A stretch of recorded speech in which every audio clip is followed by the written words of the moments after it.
You've seen the photos. A bright red Dodge Dart tilted so far back, it looks like it's trying to stand upright and walk away. Front wheels hanging in the air, rear slicks clawing into the asphalt, white smoke curling behind it like a comet tail, while a crowd of kids in cut-off denim jackets and weathered old men in straw hats lean forward on the guardrail, part shocked, part delighted, completely hooked. And in the middle of all that noise and chaos, you see him, sunglasses, white gloves, a grin you could spot from half a track away, the man they called Wild Bill. The one driver who didn't care about reaction times, perfect passes, or championship points. He cared about something far more important, the show. And for nearly 2 decades, he built a career not out of winning races, but out of making sure nobody in the stands ever forgot his name. William Shrewsbury didn't come from money, or from some fancy racing dynasty with sponsors lined up and engines shipped in crates. He was born in 1935 Inches, Ohio, back when America still smelled like cut grass, cigarette smoke, and gasoline from the corner station.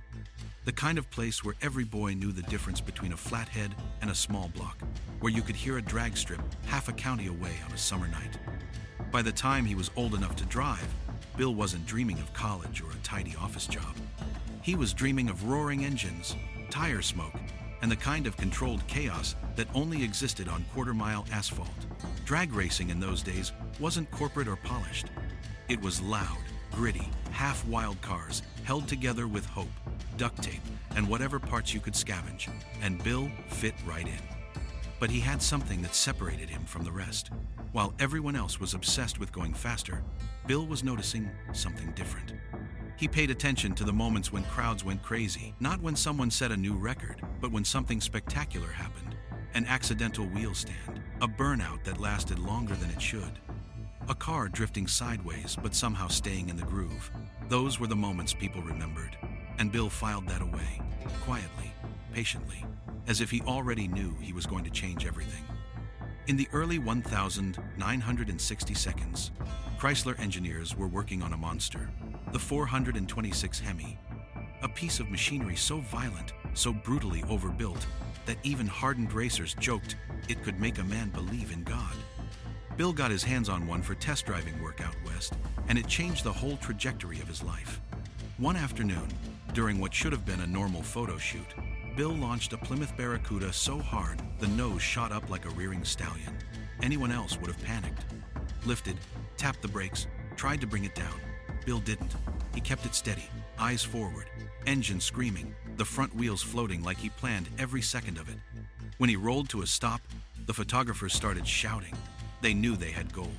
Bill just shrugged, but inside, something clicked. If an accidental wheel stand could make everyone lose their minds, what would happen if he could do it on purpose? After that day, Bill couldn't shake the feeling that he'd stumbled onto something bigger than himself. Racers spent their whole lives chasing tenths of a second, grinding over gear ratios, cam profiles, and jetting charts. But nobody, and he meant nobody, was thinking about what a crowd actually wanted to see. The guys in the pits wanted trophies. The fans in the stands wanted goosebumps. And Bill had just given them a full-body shiver without even trying. That was the seed. A tiny spark that would eventually grow into one of the most absurd, beloved, and unforgettable acts in drag racing history. Meanwhile, Chrysler was quietly looking for ways to promote the new Hemi. They knew they had a beast on their hands, but they needed a showpiece, something people would talk about in diners, at gas stations, at barbershops, on long drives with the radio humming in the background. Bill was the perfect guinea pig. He was fearless, curious, and willing to experiment with setups that would make other drivers shake their heads.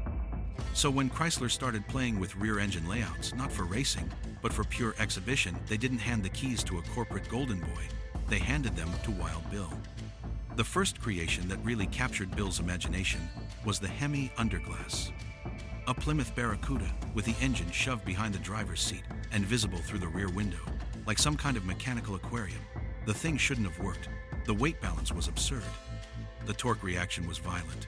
But when Bill launched it, it didn't just lift the wheels it wanted to, as if the car itself was saying, "Forget speed, let's put on a show." Crowds went berserk. People who had never cared about drag racing suddenly wanted to see the yellow Barracuda lift its nose and charge down the track like a bull on two legs. Kids stared with mouths hanging open. Old-timers talked about it for weeks. The Hemi underglass wasn't just an exhibition car, it was a traveling miracle. And Bill was the preacher, delivering Sunday service. But Bill wasn't satisfied. He wasn't the type to settle for one trick. He wanted bigger reactions, louder cheers, longer wheel stands, more chaos, more spectacle. So he kept tinkering, adjusting weight, experimenting with suspension geometry, playing with tire compounds, even modifying throttle linkages so the engine would respond in just the right way while he balanced the car in mid-air. Bill wasn't an engineer by degree, but he thought like one. He had the instincts of a man who'd spent his entire life listening to engines, feeling vibrations through the seat, reading a car the way a hunter reads tracks in the dirt.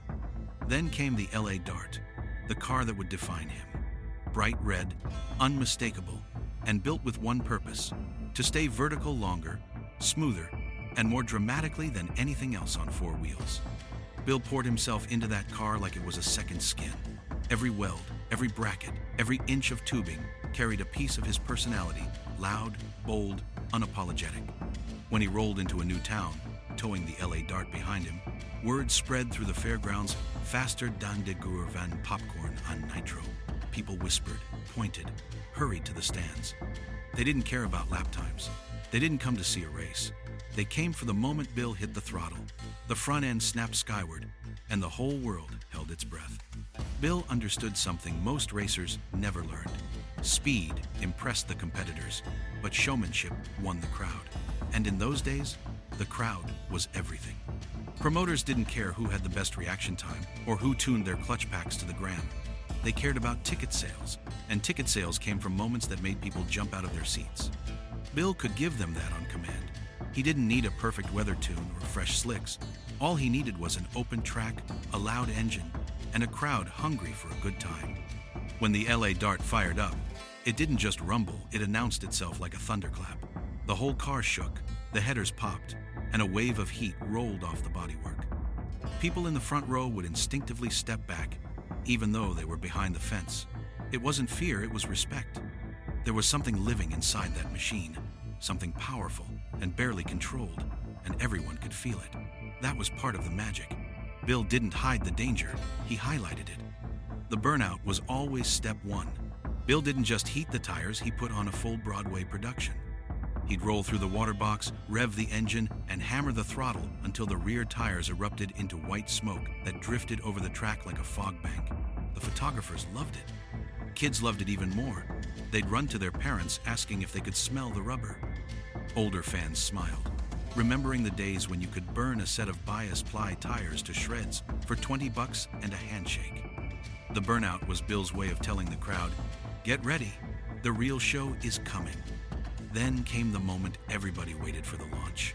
Bill staged the LA Dart like a man preparing for a moon landing. He'd ease it forward, find the groove, tweak the throttle just enough to feel the rear suspension squat, and then, boom, the hit. The car would leap upward, nose climbing fast enough to snap your neck if you weren't ready. The crowd reaction was always the same.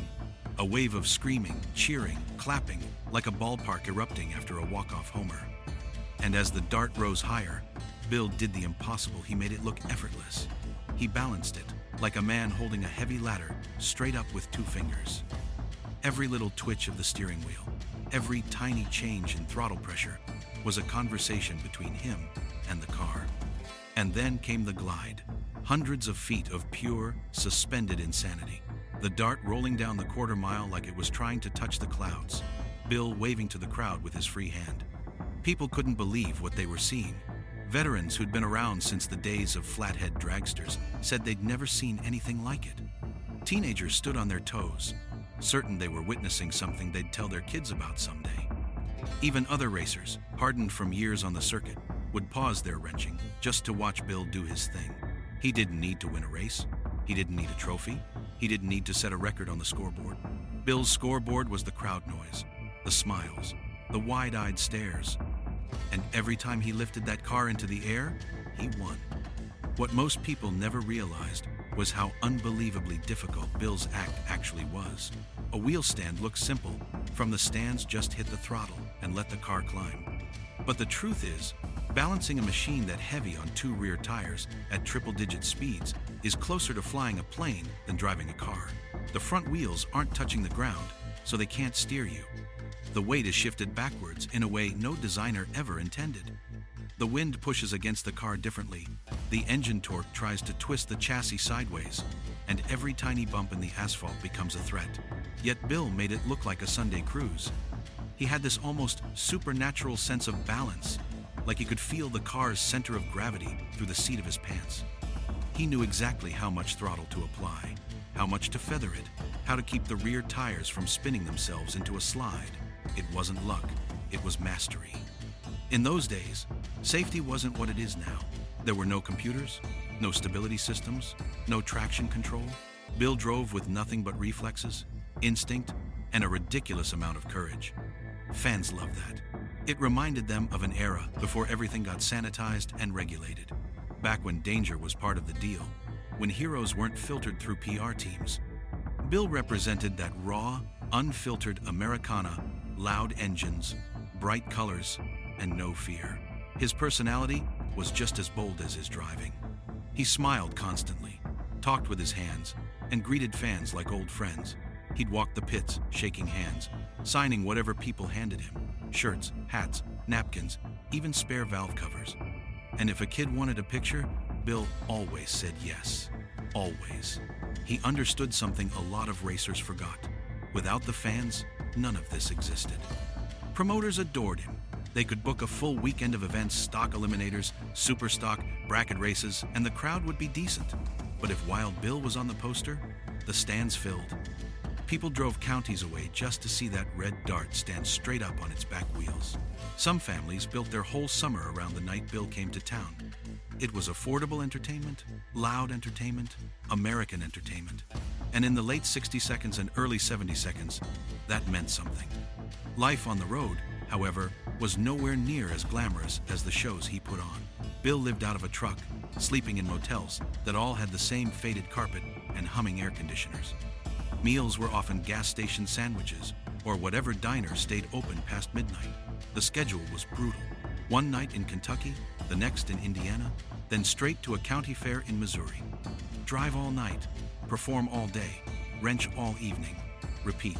The miles blurred together until the country seemed like one long, endless ribbon of highways, fairgrounds, and drag strips. Yet Bill never complained. He loved the grind. He said it kept him young. There were nights when the rain soaked everything, when the engine refused to behave, when the clutch plates burned themselves into shrapnel. Nights when he'd be so tired he'd fall asleep sitting upright in a folding chair. But the moment he heard the crowd, everything changed. He'd straighten his gloves, put on his sunglasses even at night, and climb into the dart like he was stepping on stage at Madison Square Garden. For Bill, the show was sacred. One of the things people forget today is how unpredictable those exhibition nights could be. Modern events are orderly, timed, precise.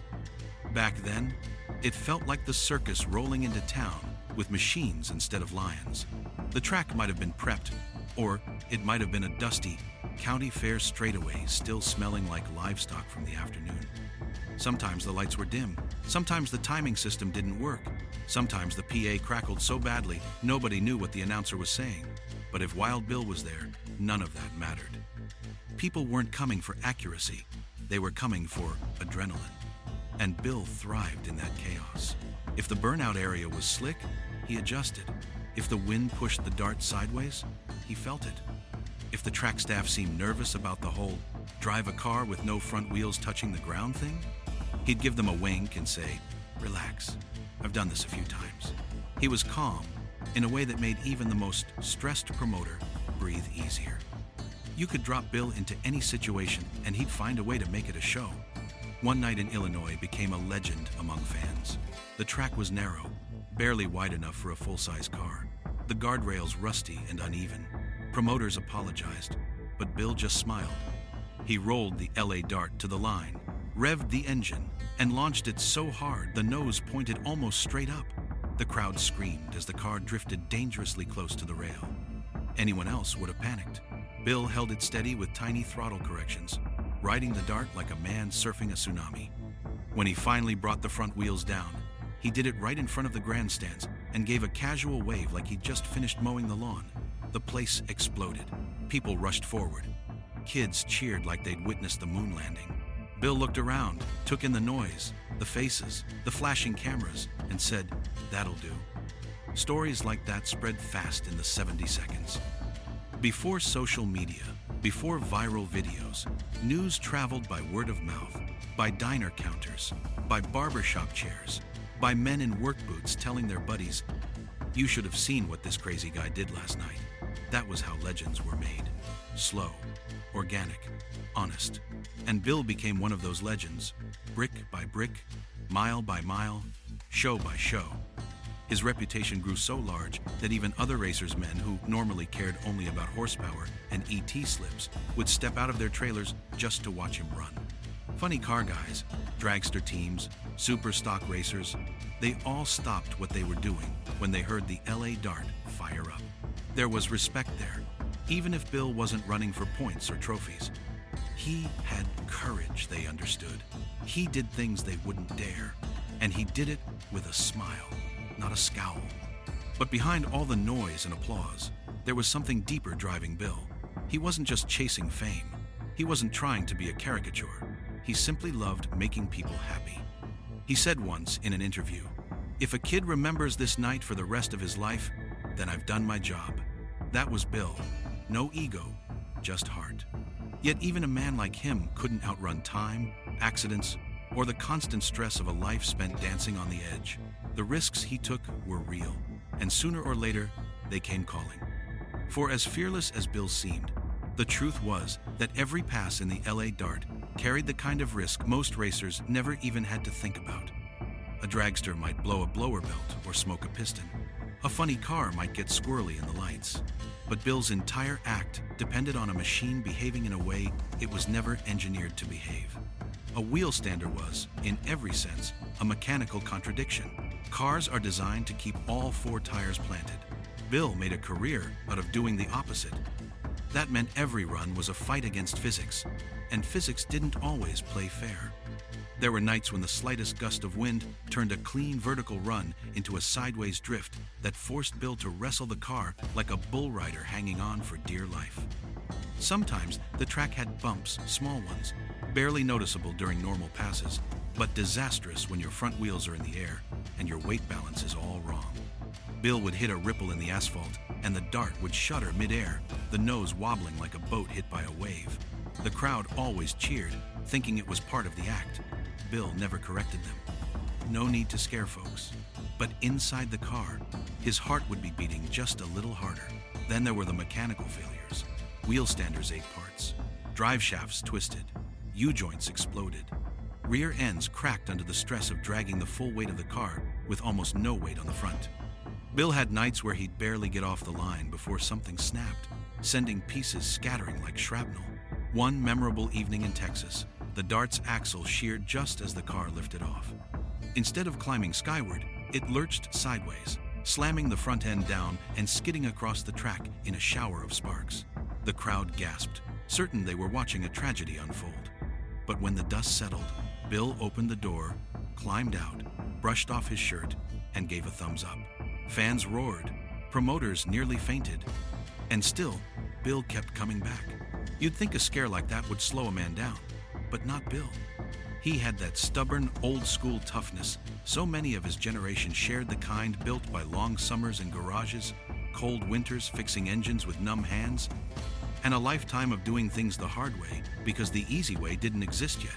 He'd limp back to the pits, crack a joke with the crew, and get to work fixing whatever broke. For him, danger wasn't a deterrent, it was part of the contract. But the road life and non-stop shows began to take a toll. People saw the energy he brought to the track, but they didn't see the exhaustion that followed. Nights when he'd sit alone in a motel room, listening to the hum of an old air conditioner, hands still buzzing from hours of vibration. Nights when the phone calls home were short because he was too tired to talk. Nights when he wondered how much longer he could keep doing this, how many more wheel stands his body and the Dart had left in them. Still, Every time he pulled into a new town and saw a line of kids waiting for autographs, every time he heard fans cheering when the engine fired, every time someone said they'd driven 3 hours just to see him, Bill found a second wind. The show must go on, he'd tell himself.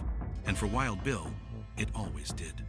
As the 1,970 seconds rolled on, the world around Bill was changing fast.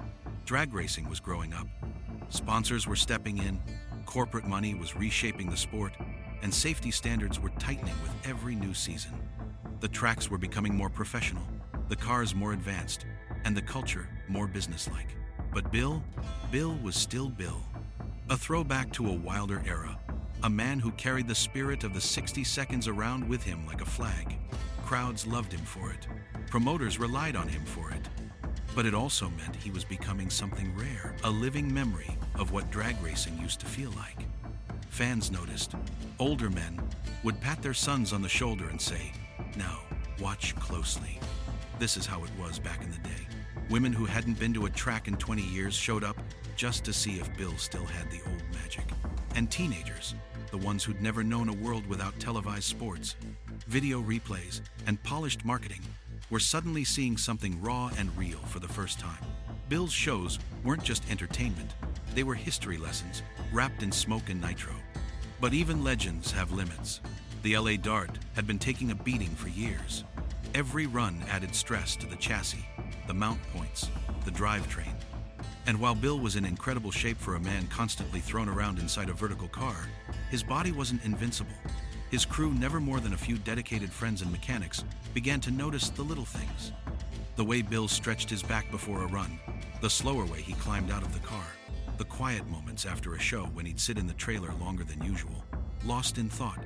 He wasn't complaining. He never did. But time was whispering in his ear. Yet he didn't let that stop him. One of the most unforgettable weekends of his career took place at a state fairground in Oklahoma. The stands were overflowing families sitting shoulder to shoulder, kids waving homemade posters, veterans in American flag caps leaning forward with their elbows on their knees. Bill fired up the dart, rolled to the line, and the crowd buzzed like a hive. But the track wasn't perfect. A storm had rattled through earlier, leaving the asphalt damp in spots and the rubber uneven. Most drivers would have toned it down. Bill didn't have that gear. He launched the dart, and immediately the nose shot up, higher than usual, maybe higher than it should have. The wind caught the side of the car, pushing it a little off-center. The audience collectively inhaled. Bill countered with the tiniest adjustment, steadying the machine like a man balancing a broom on the tip of his finger. The dart drifted again, another correction. People were standing now. Mothers held their breath. Kids clutched the fence. For a moment, it looked like fate was going to win this battle. But Bill leaned into the throttle just enough to settle the rear and bring the car back into line. When the front wheels finally kissed the asphalt again, the place erupted. Cheering, shouting, hats thrown in the air. Bill eased the car to a stop, lifted his helmet, and gave a slow, humble wave. It wasn't arrogance, it was gratitude. He knew what he'd just pulled off, and so did everyone watching. It's moments like that where skill, danger, and showmanship collide that stick in people's memories for decades. And for Bill, they were the proof that he still had it, no matter what time tried to tell him. What made Bill different from every other performer of his era wasn't just the danger or the showmanship, it was the honesty behind it all. He wasn't trying to play a character or craft a persona for the newspapers. Wild Bill was simply who he was. A good-natured, slightly stubborn, endlessly enthusiastic car guy who loved nothing more than putting smiles on people's faces. He didn't hide behind sunglasses or trademarks. He didn't act bigger than he was. Fans appreciated that. They felt like they knew him. And in a way, they did. He was the same on stage, in the pits, at a diner, or sitting on a folding chair behind his trailer drinking a cheap cup of coffee. Over time, that sincerity became part of his legend. When people talked about Bill, they didn't just mention the wheel stands. They mentioned the handshake he gave them when they were 12. The time he helped a nervous kid sit in the driver's seat of the LA Dart for a photo. The way he'd talk to strangers like they weren't strangers at all. Some racers signed autographs because they had to. Bill signed autographs because he wanted to. He knew those moments mattered. And in the 1,970 seconds, when the world was changing fast, Vietnam ending, disco rising, Detroit struggling people clung to men like Bill, men who represented the America they remembered. Simple, straightforward, honest, loud in all the right ways. As his fame grew, the requests grew too. Promoters wanted him in more cities, more fairs, more night shows. Some tracks wanted him back-to-back weekends. They didn't care that he was tired or that the Dart needed repairs.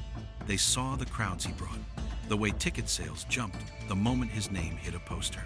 And Bill rarely said no. Not because he loved the grind, but because he didn't want to disappoint anyone. If a promoter told him a family had driven 4 hours hoping to see him run, Bill found a way to make it happen. That responsibility sat heavy on his shoulders, even if he didn't admit it. There was another side to the growing demand imitation. As Bill's popularity exploded, more exhibition acts began popping up. Jet dragsters, backup girls, motorcycles doing smoke shows, wild flame cars blasting down the strip. Some were thrilling, others cheesy, but all of them were made possible because Bill proved there was a market for entertainment-driven racing. And while he never said it out loud, some part of him took pride in that. He had sparked something. He'd changed the DNA of the sport. Drag racing stopped being only about speed and started being about spectacle. He opened that door, and everyone else walked through it. But the imitators didn't have Bill's finesse. They could mimic the tricks, but not the heart. They didn't have his timing, his instincts, or that special connection he had with fans. For Bill, a show wasn't just a show, it was a shared moment, a memory he wanted people to carry with them forever. That's why his wheel stands felt different. They weren't stunts, they were experiences. Of course, as more acts entered the spotlight, pressure mounted. Bill felt a quiet need to keep raising the bar, even if nobody asked him to make the wheel stands a little higher, the burnouts a little longer, the runs a little wilder, not because he was trying to compete, but because he believed the fans deserved the best he could give. Whether he was in front of 500 people at a rural fairground or 15,000 at a major event, Bill put everything he had into every run. And that kind of dedication takes a toll, physically, mentally, mechanically. But Bill wasn't done yet, not even close. There were still nights ahead that would push him, challenge him, and eventually define him in ways even he couldn't predict. As the years wore on, the stories surrounding Bill began to grow almost as wild as his wheel stands. Fans told tales that blurred the line between truth and legend, and Bill never one to ruin a good story, usually just smiled and let them talk. Some claimed he could feel a crosswind before it even hit the car. Others swore he could hear a bearing going bad from 30 feet away. There were kids who insisted Bill wave directly at them during his run, even though he did that for every kid he ever saw. That was part of the magic. Everyone felt included. Everyone felt like they had their own Bill moment. But behind the scenes, Bill was dealing with a challenge bigger than any wheel stand. The wear and tear on the LA Dart and his own body was catching up with him. Every time the car slammed back to the ground at the end of a run, the impact traveled straight up the frame and into his spine. Decades before modern shock systems or advanced chassis designs, wheelstanders were essentially straight-axle beasts built to survive a beating. But no machine and no man can take that kind of punishment forever. Bill tried to hide it. After a run, he'd climb out with his usual grin, sign autographs, pose for photos, lean against the fender like everything was fine. But in the quiet moments, when the crowds thinned and the lights dimmed, he'd lower himself onto a folding chair just a little too slowly. His back would tighten, his legs would tremble, and the long nights of driving between shows began to feel longer than they used to. Still, he pushed on, because that was Bill. He wasn't about to let pain get in the way of a good time. One evening in the mid-70 seconds, after a particularly brutal weekend run, a promoter approached him with a suggestion. "Bill," he said, "you've done enough. You don't have to keep doing these crazy vertical runs. People would love seeing you just drive the Dart normal." Bill laughed so hard, he nearly choked. Normal? Nobody ever paid money to see me act normal. That was his philosophy in a nutshell. He wasn't on Earth to blend in. He was here to lift the world literally onto its rear wheels. But the real turning point came during a small town show in Nebraska. The track was uneven, with patches of rough concrete that had been repaired and repatched again. Bill knew it wasn't ideal, but he'd run on worse. He warmed the tires, lined up, and launched the Dart. It rose into a beautiful, clean wheel stand, maybe one of his best of the season. But halfway down the track, the car hit a rough patch. The front end dropped suddenly, slamming to the ground harder than expected. The impact jolted through the chassis, and Bill felt a sharp pain shoot up his spine. He kept control, brought the car to a stop, and waved to the fans like nothing happened. But back in the pits, he sat down slowly, wincing. His crew noticed immediately. They urged him to take the rest of the night off, but Bill shook his head. "There's a second show," he said, and he went out and did it again. That night stayed with him, not because of the pain he'd dealt with pain before, but because it was the first time he realized he wasn't invincible. The first time he wondered whether the show might one day demand more than he could give. The first time he truly understood that no legend can outrun time forever. Yet even then, even with the aches and doubts creeping in, Bill wasn't ready to step away. There were still crowds waiting, still kids dreaming, still engines to fire and wheel stands to ride. And as long as people wanted to see him lift that dart toward the sky, Bill was determined to keep giving them a show worth remembering. Wild Bill left a legacy of joy, courage, and unforgettable moments. A true showman whose spirit still echoes at every drag strip.